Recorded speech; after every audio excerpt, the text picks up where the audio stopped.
be moving from where I've got you set at the moment because I'm not quite happy. So I'm just posting the link into Teams.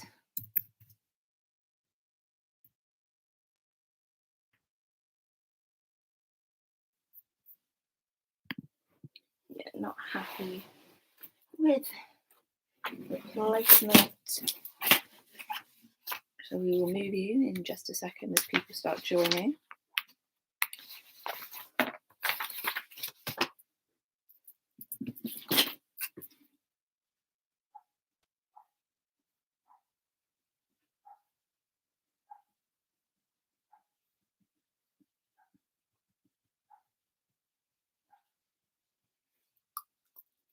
A few people are joining. Excellent.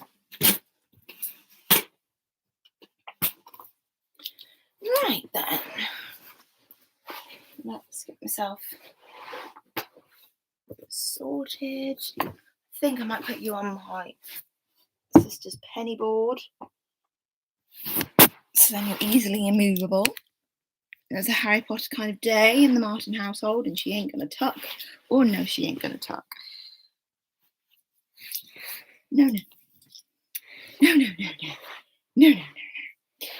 Right. First and foremost, year 10.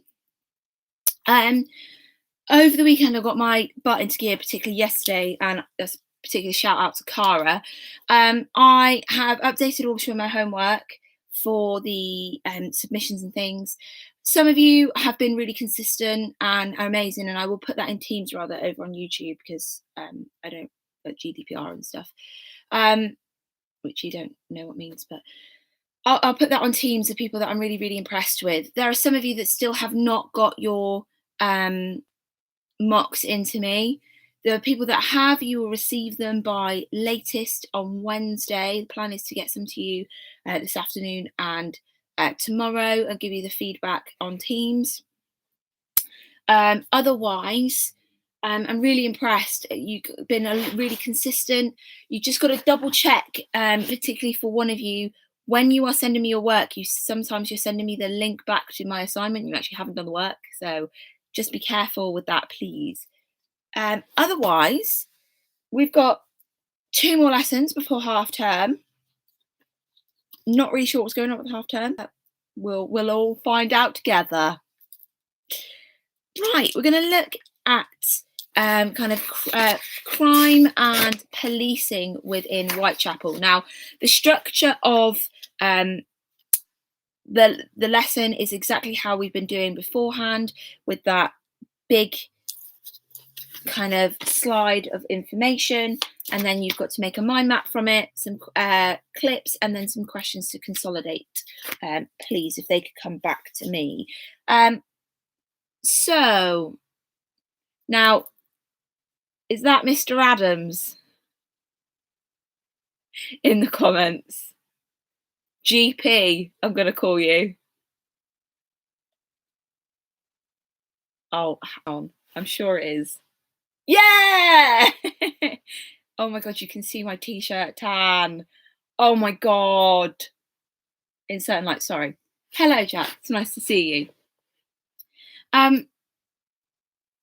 Just an update as well before I get started on the whole we'll be in before summer kind of thing. We've got no indication from the government, as if you've seen, as you can imagine, things are kicking off in terms of students going back. So we'll see what happens. Hi, Tyler. So hopefully I get to see you guys. But yeah, I've been feeling very nostalgic this weekend, and if I don't get to say it, I will say it. But again, if I don't get to say it before in person, I'm incredibly proud of you all. So right now, Miss Mark's going to stop being soppy and get on with the lesson. So crime and policing in Whitechapel. As you can imagine from our kind of first lesson with Whitechapel and the state of it, policing Whitechapel was not the easiest thing to do. You've got all those rookeries, the lodging houses, the maze-like streets, the fact that it wasn't very well lit, it was very poor, it was overcrowded. So actually putting police officers, it would have been policemen, in into Whitechapel was quite difficult, just simply because of those environmental factors. Before you even start factoring in how people felt about the police and things like that, just from off the bat, straight away, the environment of Whitechapel made it very, very difficult to police. I don't know if you know this, but London is policed by the Metropolitan Police. Metro. I can never spell metropolitan, so please bear with me. As my previous year 11 groups will testify, and you guys know that my spelling is rubbish. Let me bring you a little bit closer. Not too close. Thanks, Jack. There we go. This penny board is working out in my favour. No, maybe it's not. There we go. The Metropolitan Police. Now, because London's such a big area that's really quite densely populated, it had to be split into different divisions. So each section or boundary of London that the Metropolitan Police divided up had its own division. And the division that we look at for Whitechapel is H Division. Okay, so Whitechapel was policed by H Division, and their headquarters was on a place called Lemon Street, which is quite a nice place to. Oh, Lehman Street. Ah, there we go. There we go. I read it wrong. We're doing well. Lehman Street. Yeah, and it's not there today still, because I've done a couple of walking tours around Whitechapel. It's not there anymore, but that's where it was based, quite central into Whitechapel. Now, that is roughly, this is going to be a statistic that you are going to be able to use in your crime course a couple of times. That even at the peak of the H Division, with the most officers there, in 1888, there was only 575 police officers. Now, you're probably thinking, Miss, why am I going to know that stat? You're not. The stat you are going to know is that it was, yes, there were 575 police officers. There we go, police officers, which equals to 300 to 1. Hello, Fletcher. Hello, Bonnie. Please excuse the interlude into our lesson. You can't sit there. Can you sit here, please, Fletcher? Can you come sit here, please? Hello, Bonnie. Hello. Come make an appearance then, are you? This is Bonnie. She makes that sound all the time. Say hello. Right, can you sit over there, please? Be quiet. I do apologise. It's worse than down. Worse than you lot. So yeah, there were for every 300 Whitechapel citizens, there was one police officer. Now, like I said, this is a stat that you will then be able to use later on when we look at the Saxons and the Normans, because for every 300 Saxons, there was one Norman soldier. So it's really quite a nice stat that you can use a couple of times. And if it did come up in your exam, you've got a solid piece of evidence there for you. All right. Now, as you can imagine then, if for me personally, managing a class of 30 is quite enough. As one adult, as one person, standing in front of a classroom of 30 children is enough. I can manage that. If you then if you think about when we merged both of our year 10 classes together, it's a little bit more difficult then to manage 40 of you on your own.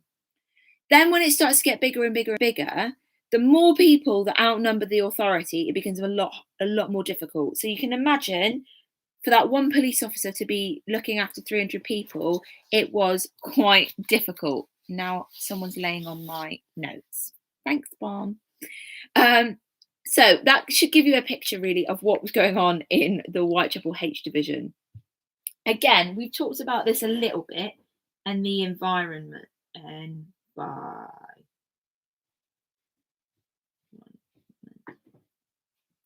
They're both in here if you're looking for them. Oh, no, no, they're here. They've come onto the live stream. Okay. Oh, it's not your fault. Fletcher does it every lesson. Now we've talked about the environment. You've got those the rookeries, the lodging houses, and the narrow streets and the alleyways. People were well connected within Whitechapel. So if you're living in a rookery and you have lived there and you've got like 10 people in your room and there's a lot of crime, you're going to know everybody else that is in that rookery because there's loads of you. It's like a little community. And that meant that organised crime was really, really easy to commit because people knew each other, people were willing to hide each other. But also, those maze-like streets, those alleyways, the poorly lit streets allowed criminals to hide and get away with their crimes.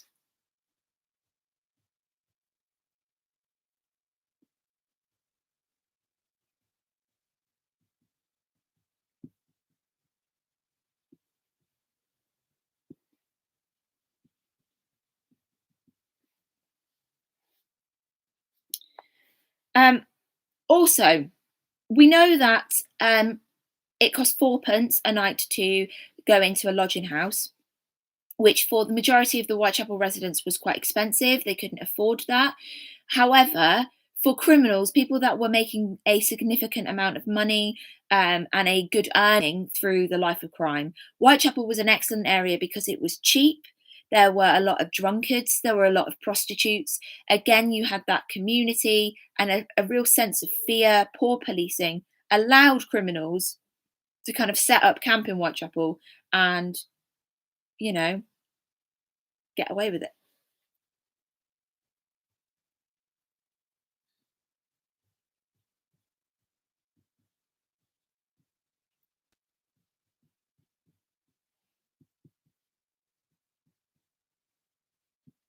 Oh, am I going to reach the end?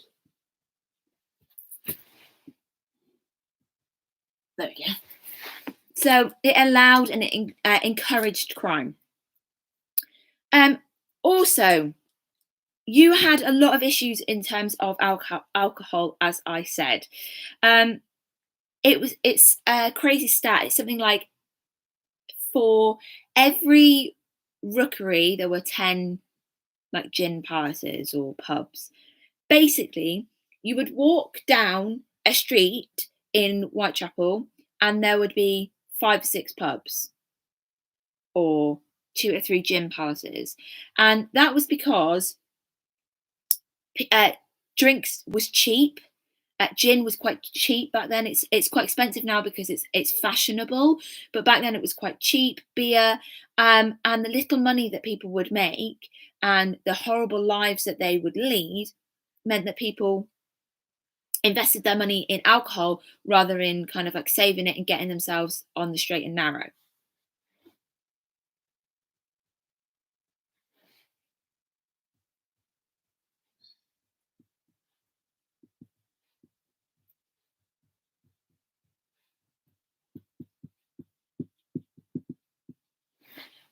Now, I hope none of you are ever in the position of that, but of this.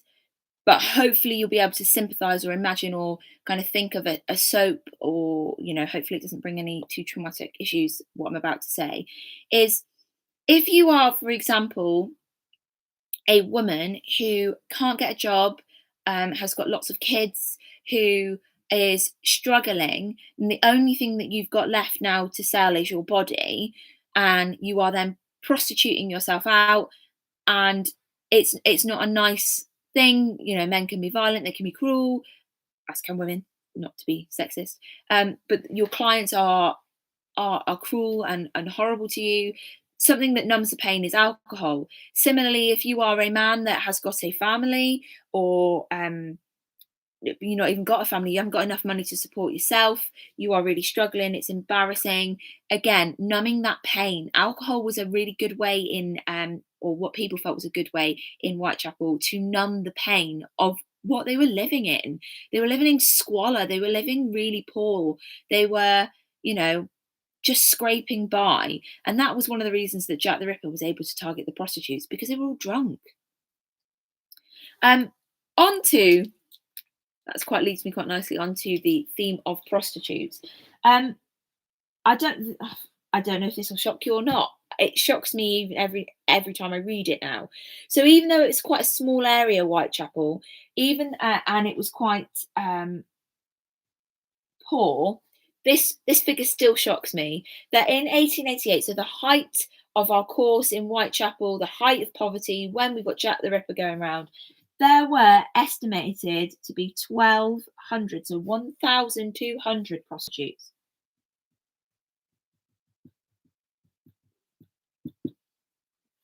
That's mental. Now, prostitution wasn't illegal like it is now. It was illegal in some areas, or how to do it. But prostitutes, in order to survive, yes, they would sell their bodies, but they then would get involved stereotypically in petty theft. So they would steal from their clients. They would get quite vulnerable to being attacked by gangs, by their clients. Excuse me, every time. And that just made them very, very vulnerable and open to crime. Similarly, we've got then, this is all an environment, because if you think about this is what we've been building up so far. Oh, just stop trying to be clever.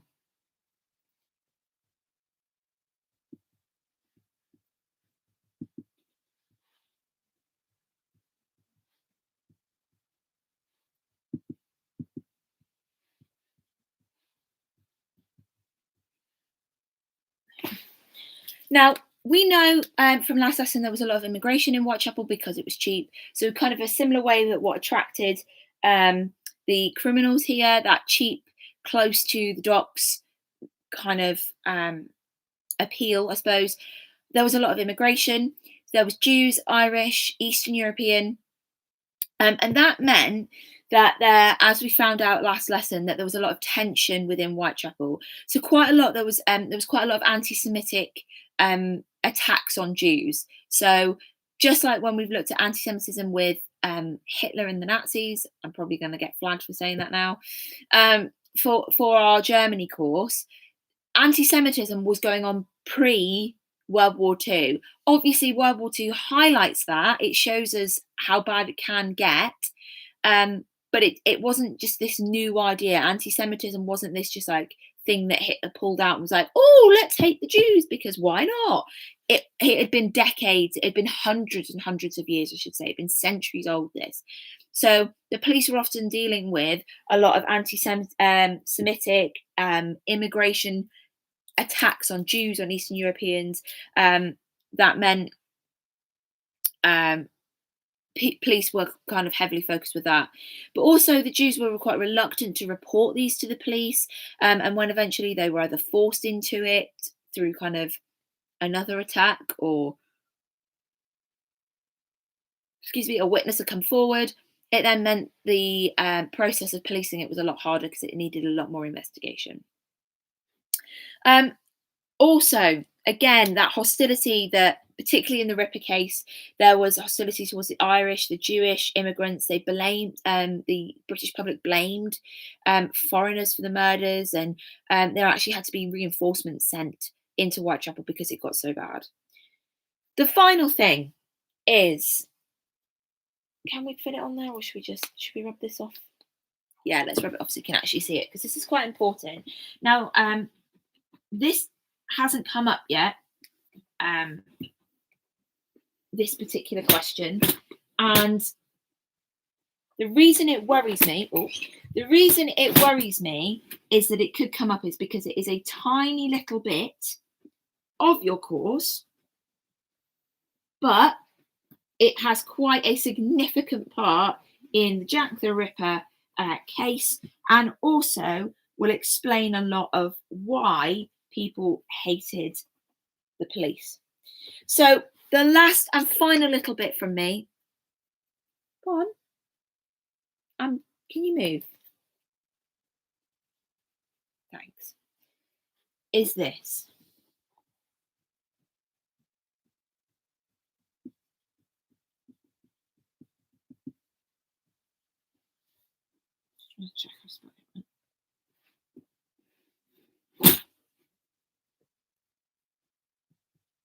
Okay. I'm not talking about here with gangs and protection rackets.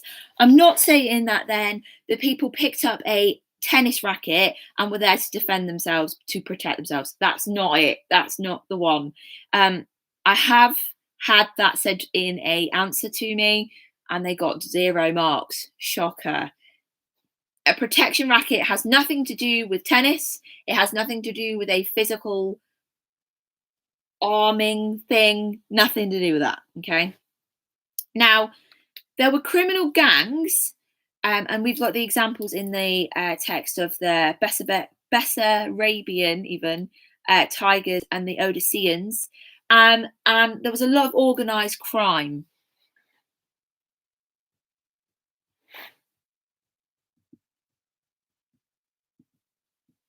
Very simple, similar to like today and how gangs work. They had their own patch, they had their own territory that they would then kind of govern, in inverted commas, that they would then look after, again in inverted commas. So what they would then do with these gangs is that they would go to a small business and they would demand money in return for protection, and that was what a protection racket was. So it's effectively they would go into a small shop and say, "We are the best Arabian tigers." Obviously, they wouldn't do it this nicely. We are the gang here. You must pay us £100, which back then was a lot of money, and in return, we will protect you from any other gangs, any other issues, in order to keep them sweet, but also it was that kind of like fear in stalling.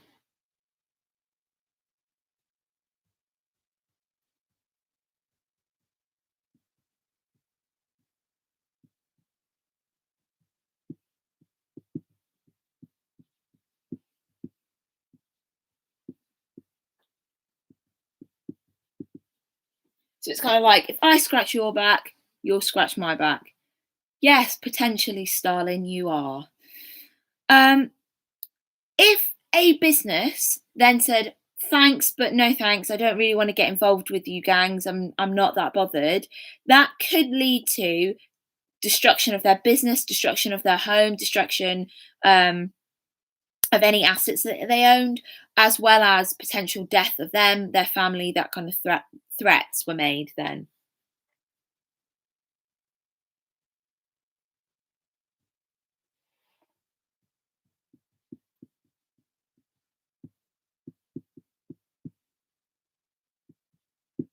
So you can see that businesses quite often were reluctant to not do this. They felt like they had to. They had no choice, and that then meant that local people were absolutely terrified of these violent gangs. They didn't speak out against them, which then made policing that very difficult, because if an organised crime happened linked to one of these gangs, the business owners that have got protection for them are not going to sprag on them, and it just made gathering evidence, that trust in the police, a lot more difficult, than maybe today. People are a bit more willing, I suppose. As someone that's not, as people that live in an area that's not really got much gang culture, I'm not saying that we haven't got any. I don't really know how it works. That is it really, today. Now, so I'm sorry it was a long one. It's a little bit fiddly, this one, in the specifics. There's not an awful lot of information. It's just fiddly information. So could you please make a mind map with about all of that, what we've just done? Feel free to use my lesson that we've just done and the worksheet. Make sure you have the keywords that are on the bottom of the sheet. Have a look at those clips because they are really useful, and make sure that you do the 9 questions that I've set to consolidate your knowledge. If you need anything, I will be on Teams all day. I am teaching at 12. So if you message me at 12 and don't get a reply straight away, it's because I am in a lesson. But otherwise, I am here until, well, on Teams until about 4 o'clock. Stay safe. Miss you loads. And if you need anything, like I said, give me a shout. Bye.